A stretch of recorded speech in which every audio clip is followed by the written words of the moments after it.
Y nosotros seguimos acá, seguimos en Escuela para Papás a través de la señal de OK 101.5 FM. Y hoy me da mucho gusto darle la bienvenida a nuestra invitada. Se trata de Adriana Peroso. Adriana es psicóloga clínica infantil. Está vinculada a nuestros aliados, a Proyecto Creces. Adriana tiene un máster en psicología clínica infanto-juvenil y un máster en atención temprana. Tiene ya 9 años trabajando en Proyecto Creces con niños en temas como crianza, adopción, duelo, trauma, divorcio, ansiedad y comportamiento. Te damos la más cordial bienvenida, Adriana. Te agradecemos mucho por tu buena disposición a acompañarnos aquí en Escuela para Papás. Gracias, Andrés. Feliz de estar aquí contigo y muy agradecida por esta llamada y por la invitación. Un tema que está en el tapete, Adriana, en muchas conversaciones, uno lo percibe en muchas conversaciones con papás y mamás, tiene que ver con cómo se le pueden establecer límites, de qué manera se le pueden establecer límites a los más pequeños, a los niños y niñas en edad temprana, y cómo establecer, digamos,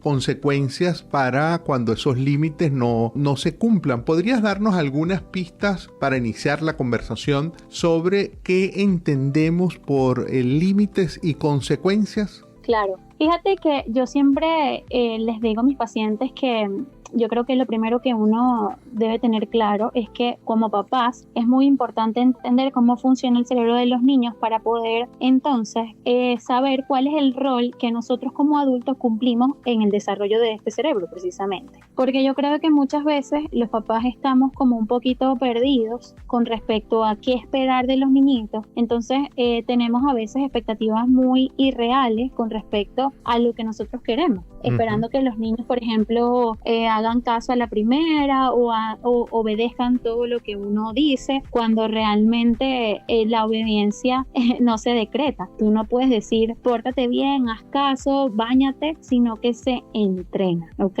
Entonces, cuando uno a veces habla de límites, no sé, mucha gente siente que tiene que ver con el hecho de ser como rudo o muy preciso con lo que uno está sintiendo o con lo que uno quiere del niñito, y realmente educar o disciplinar lo que significa es enseñar.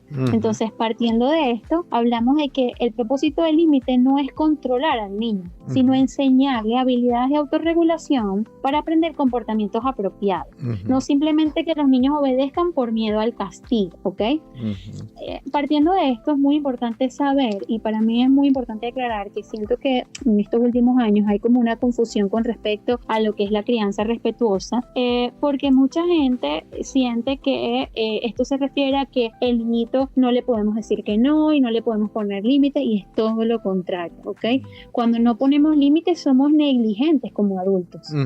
Porque en todo caso, Adriana, en estos tiempos lo que estaría, digamos, reñido con una crianza responsable sería, digamos, lo que otrora era muy común de un castigo físico. Es decir, estamos hablando de que el establecimiento de límites no es necesariamente conlleva o está relacionado con un castigo físico, sino con otra dinámica de precisamente que pueda llevar a la autorregulación del propio niño o niña. Correcto, porque fíjate que partiendo de que el niñito es una persona y que además, como te digo, entendiendo cómo funciona su cerebro, entendemos, por ejemplo, que en las edades tempranas, hasta más o menos los 5 o 6 años, los niños no tienen capacidad de autorregulación.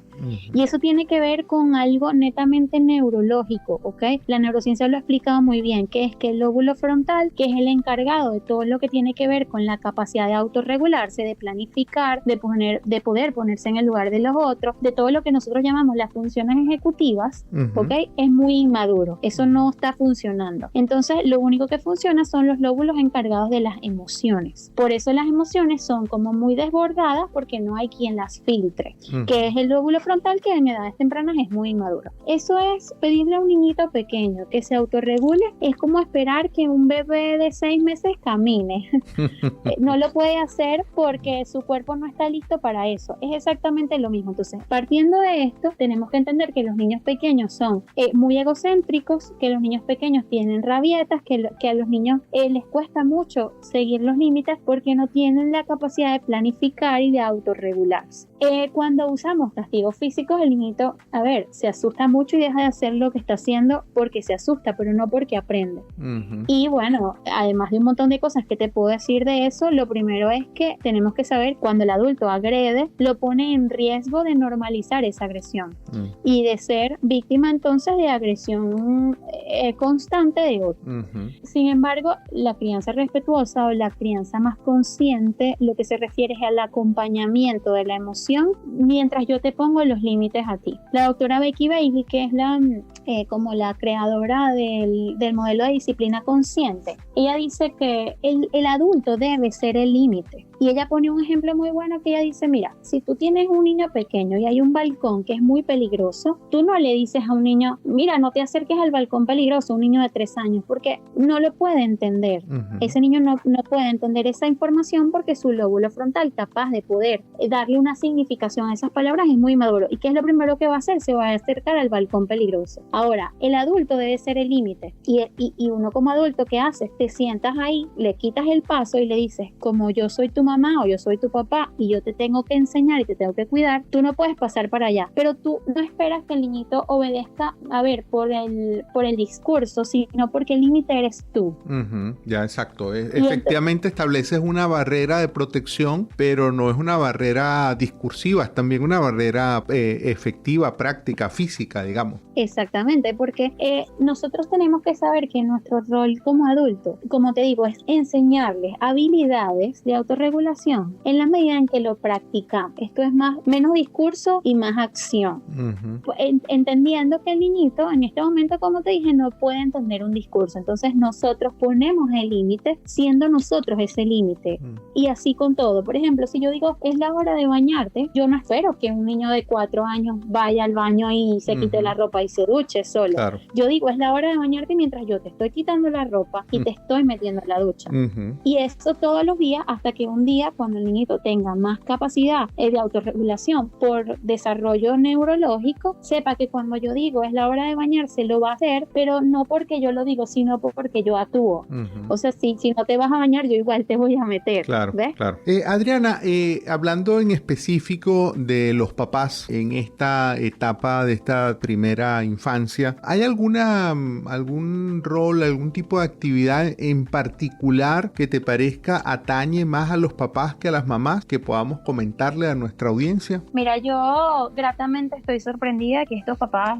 de estas generaciones, en su mayoría, están muy involucrados. Yo creo que eso ha cambiado muchísimo con el tiempo y eso es un cambio muy positivo porque, bueno, los papás tienen un rol importantísimo en la vida de los niños que tiene que ver más con ese sentido de seguridad, en el que el niño tiene a alguien a quien imitar. Yo siento que las funciones compartidas son importantísimas y sobre todo que los papás asuman un rol no solamente de poner límites muy claros y de ser quien es como más certero con los límites, sino también de este acompañamiento emocional. A mí me agrada muchísimo ver que ahorita los papás también van a la consulta y quieren saber cómo acercarse emocionalmente a los niños. Entonces yo creo que aquí es muy importante resaltar que es verdad que los papás siempre como ese rol de reglas y normas, pero también me parece importantísimo que los niñitos tengan un papá al que acercarse para encontrar esa conexión emocional o esa respuesta acerca de lo que está sintiendo. Entonces ver a esos papás que contienen durante una rabieta, que entienden lo que al niñito le está pasando, que describen eso que está sintiendo y lo ayudan a calmarse y sobre todo hacen un gran esfuerzo para mantener la calma durante esos momentos de caos. Creo que ese es como en este momento lo que yo diría que es más importante trabajar. Uh-huh. Yo te diría, Andrés, hay un gran porcentaje muy alto de niños que van a la consulta que no tienen un problema real, digamos, o sea, que no necesitan, que no tienen un diagnóstico o que no tienen una necesidad en específico para ellos, sino que es más como un cambio que deben hacer los adultos con respecto a la crianza. Entonces, ver cómo los papás se involucran en esto. Eso ya es un cambio en esa dinámica, sí, ¿no? Sí. No, que ha sido muy, muy importante ver cómo esta forma de involucrarse ahora de los papás ha hecho en los niños también una gran diferencia con respecto a todo lo que tiene que ver con la inteligencia emocional como tal.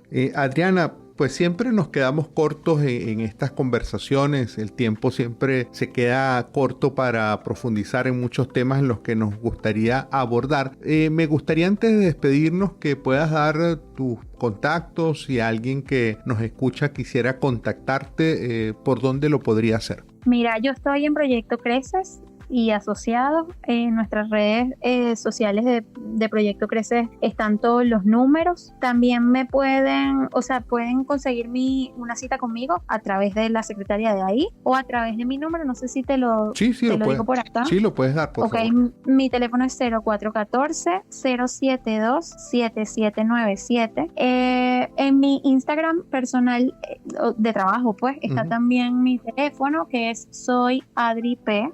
Bueno, muchísimas gracias, Adriana. Era la psicóloga Adriana Peroso. Ella forma parte del equipo de Proyecto Creces.